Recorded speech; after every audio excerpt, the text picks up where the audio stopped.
Get down.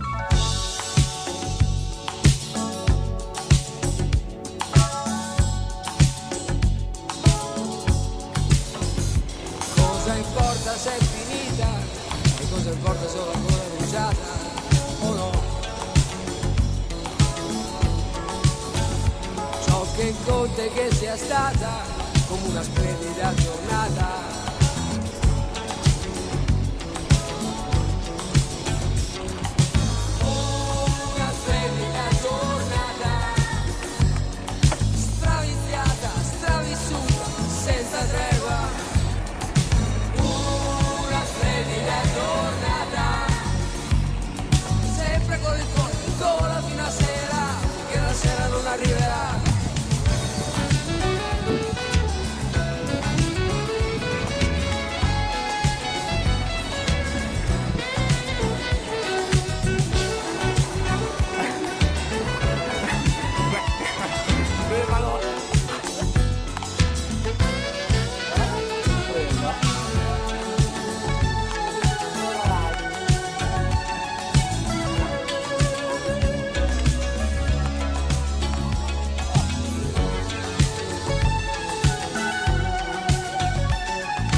Signore e signori, buonasera e grazie della vostra presenza. Oggi inauguriamo quest'area, è una giornata di festa che viene giustamente sottolineata anche da una bella giornata. Il sindaco di Portogruaro, Antonio Bertoncello. Buonasera a tutti, io vorrei ringraziare tutti voi per la vostra presenza. Sono lieto di portare il saluto dell'amministrazione comunale, il mio personale, a tutti i presenti. L'inaugurazione di quest'area, almeno per noi, ma spero anche per voi, è motivo di grande soddisfazione, perché contribuisce a abbellire ulteriormente e rendere ancora più fruibile un luogo del nostro territorio particolarmente caro a tutti, perché è denso di storie ed evocativo di una cultura secolare. Questo intervento peraltro si inserisce in un progetto generale dell'amministrazione comunale di avvicinare la periferia al centro e viceversa, cioè quella sostanzialmente di fare nessun centro, nessuna periferia. È un investimento questo che ha durato un po' di tempo, che è stato fatto per stralci, 2 si sono realizzati e sono quelli che vedete adesso. Il terzo dovrebbe cominciare a giorni e che è quello dell'arredo della strada d'ingresso di via Battia. Parlare e portare seduta sommaria per me e per l'amministrazione comunale è motivo di orgoglio. È motivo di orgoglio perché crediamo che questa sia una delle frazioni a cui l'amministrazione comunale più di altre ha rispettato i suoi impegni elettorali e i suoi programmi, nel senso che non esiste frazione dove non ci sia realizzato quello che praticamente ci eravamo impegnati. Devo dire anche di più, nel senso che si potevano fare anche altre cose, ma c'è stato, lo dico con soddisfazione, poi spero che Don Umberto Fabris lo capisca, quando è uscito e ha lasciato la parrocchia, l'abbazia a Don Giuseppe, io ufficialmente assieme al vice sindaco ci eravamo impegnati di completare proprio l'ingresso dell'abbazia, c'era un impegno formale e questo l'abbiamo voluto mantenere a tutti i costi, nel senso che è dal 14-4 che è stato affidato all'impresa Demo la realizzazione dell'ingresso e per un importo superiore a 300.000 euro. La sommatoria di tutto questo comporta più di 1 milione di euro e se avessimo voluto non rispettare gli impegni forse avremmo potuto dare anche altre risposte molto più piccole, ma magari sentite ugualmente dalla gente.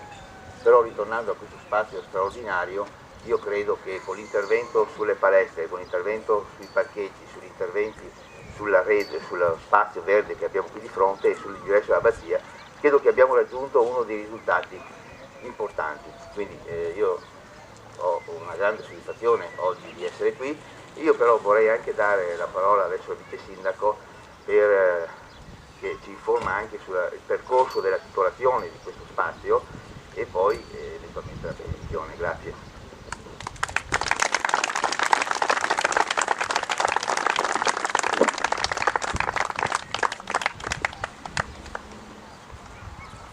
Un cordiale buonasera e ben ritrovati. Io credo, quando passiamo davanti ad una strada, ad una piazza e la vediamo intitolata a qualcuno, se questo qualcuno è una persona importante, sappiamo qual è il riferimento. Però tante volte noi passiamo davanti a delle intitolazioni di persone che non conosciamo.